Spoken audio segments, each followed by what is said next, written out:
वत्सासुर का भगवान तो उद्धार कर ही दिए थे। तौ वत्सपालकौ भूत्वा सर्वलोकैकपालकौ स्वप्राप्तराशौ गोवत्सां चारयन्तौ विचेरतु। हर दिन सखाओं से परिवेष्टित रहकर दिन भर दोनों भाई वत्सचारण करते हुए वन में ही घूमते रहते हैं। वत्सासुर का उद्धार तो हो ही गया, पर उसके कारण इनके स्वच्छंद विहार में कोई बाधा नहीं आई।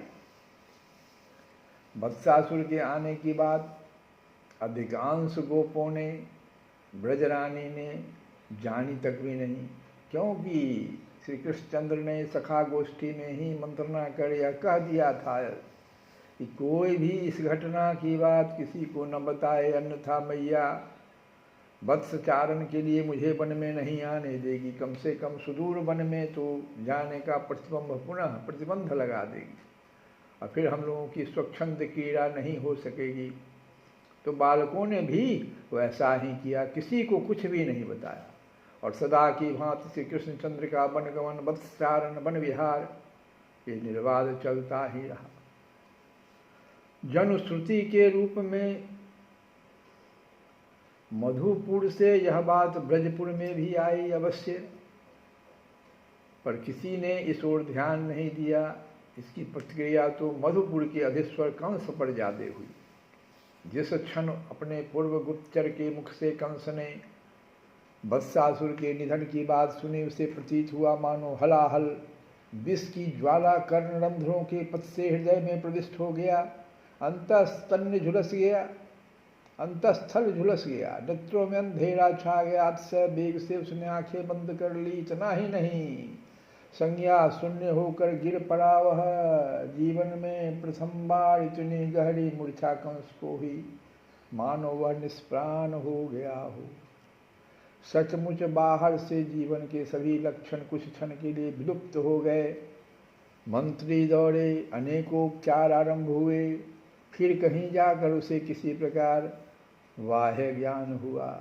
अब अपेक्षित मंत्रणा फिर आरंभ हो गई कि भाई क्या किया जाए। कंस भीति एवं अतिशय खेद से पूर्ण वाणी ने सभासदों पर अपना मनोभाव प्रकट करने लगा।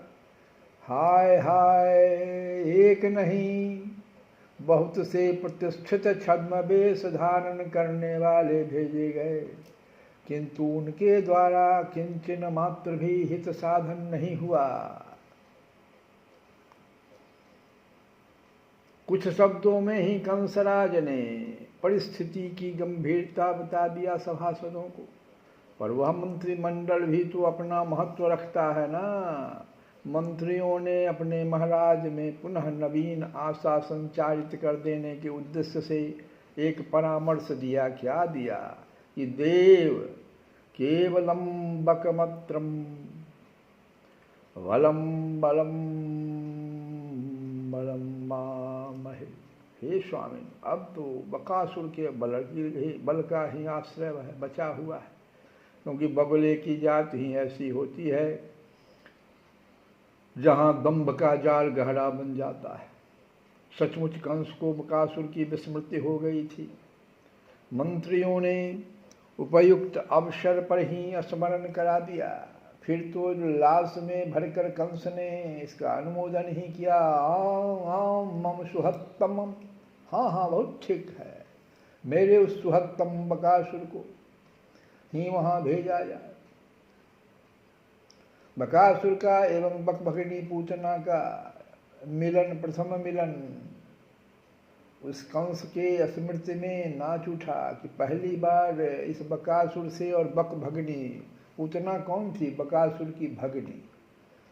तो बकासुर एवं बकभगिनी पूतना का प्रथम मिलन कंस की स्मृति में नाच उठा। कंस एवं बक दोनों ही भीषण द्वंद्व युद्ध में संलग्न हुए थे। एक बार ऐसा हुआ कि कंस और बक द्वंद्व युद्ध में दोनों संलग्न हुए। अत्यंत पराक्रमी बक ने कंस जैसे महाविक्रांत योद्धा को भी अपने मुख का ग्रास बना लिया था। दुर्धर्ष कंस ने भीतर जाकर भी मुख में चला गया, बक के मुख में चला गया और भीतर जाकर भी प्रचंड पराक्रम से अपने आप को उगल देने के लिए बकासुर को बाध्य तो अवश्य कर दिया और फिर उठाकर घुमाते हुए उसे पटक देने में भी वह समर्थ हो तो अवश्य हुआ, पर बक के अपरिमेय बल की छाप उस पर पड़ ही गई तथा इसलिए उसी क्षण जब अपने भाई को विपन्न पाकर उसकी बहन पूतना ने कंस को अपने साथ युद्ध के लिए ललकारा, तब कंस ने क्या उत्तर दिया था पूतना को कि स्त्रियाम साधर्महम युद्धम न करोमि कदाचन, बेच स्त्रियों के साथ मैं कभी युद्ध नहीं करता। आज से बकासुर तो मेरा भाई, बकासुर श्यान में भ्राता, अत्वम च मे भगिनी भव, और तू मेरी बहन बन जा। बकासुर तो मेरा आज से भाई बन जाएगा और तू मेरी बहन बन जा, अब लड़ाई वड़ाई मत करो। तब से बकी का सौहार्द कंस के प्रति अक्षुण्ण रहा। तो बकी पूतना ने तो अपने प्राण कंस के लिए दिए ही, अब बकासुर की परीक्षा का अवसर था। मंत्रियों के मुख से उसका नाम सुनते ही कंस एक बार पुनः सुख स्वप्न सा देखने लग गया।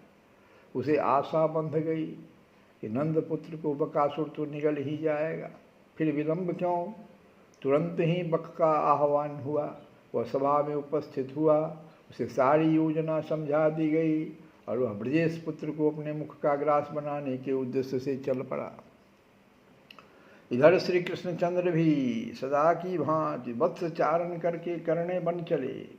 वही त्रिभुवन मोहन सौंदर्य है, वही त्रिभुवन मोहन सौंदर्य है, वही मधुराति मधुर बाल्य भंगिमा है, वैसी ही क्षीर सिंधु की उच्छलित तरंगों जैसी गोवत्स राशि आगे आगे आ रही है। भगवान की सुंदरता का बड़ा सुंदर यहाँ वर्णन है। तो हम लोग भजन गा लें कि अच्युतम केशवम कृष्ण दामोदरम राम नारायणम जानकी वल्लभ, अच्युतम केशवम कृष्ण दामोदरम राम नारायणम जानकी वल्लभ। कौन कहते हैं भगवान आते नहीं, हम मीरा के जैसे बुलाते नहीं। कौन कहते हैं भगवान आते नहीं, हम मीरा के जैसे बुलाते नहीं। अच्युतम केशवम कृष्ण दामोदरम राम नारायणं जानकी वल्लभम।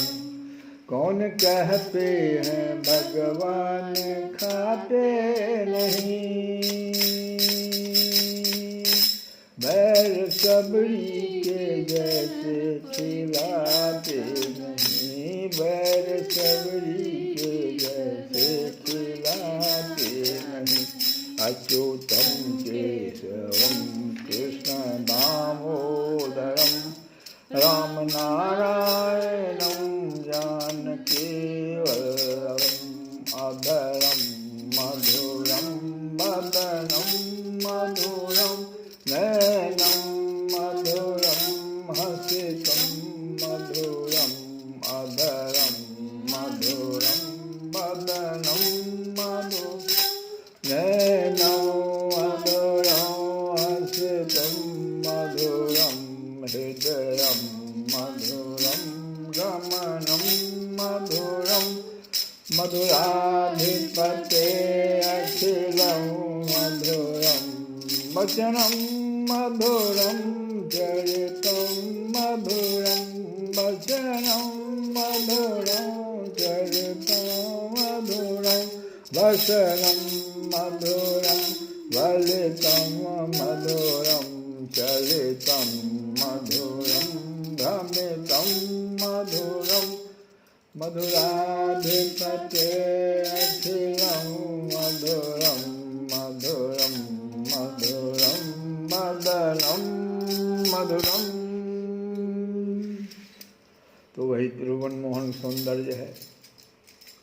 वही मधुराति मधुर बाल्य भंगिमा है, वैसे ही क्षीर सिंधु की उच्छलित तरंगों जैसी गोवत्स राशि आगे आगे जा रही है। वैसा ही परमानंद में निमग्न कीड़ा परायण गोप शिशुओं का समाज है, अग्रज का संरक्षण है। अपनी वंकिम चितवन से वनस्थली की शोभा निहारते हंसते हंसाते, अपनी बंसी की मधुर स्वर लहरी से वृंदा कानन को रसप्लावित करते झूमते हुए वे धीरे धीरे आगे बढ़ रहे हैं।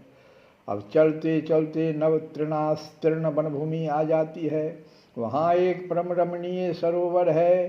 सरोवर के सन्निकट मनोहर नवांकुरित तृणराजी है, जो जल का सानिध्य पाकर सान्द्र स्निग्ध बन गई है। इस परम सुंदर वन्य भूभाग को देखकर श्री कृष्णचंद्र समस्त गोवत्सों को यहीं निवेशित करते हैं। आज यहीं क्रीड़ा होगी। श्री कृष्ण गोविंद रे मुरारे, हे नाथ नारायण वासुदेव।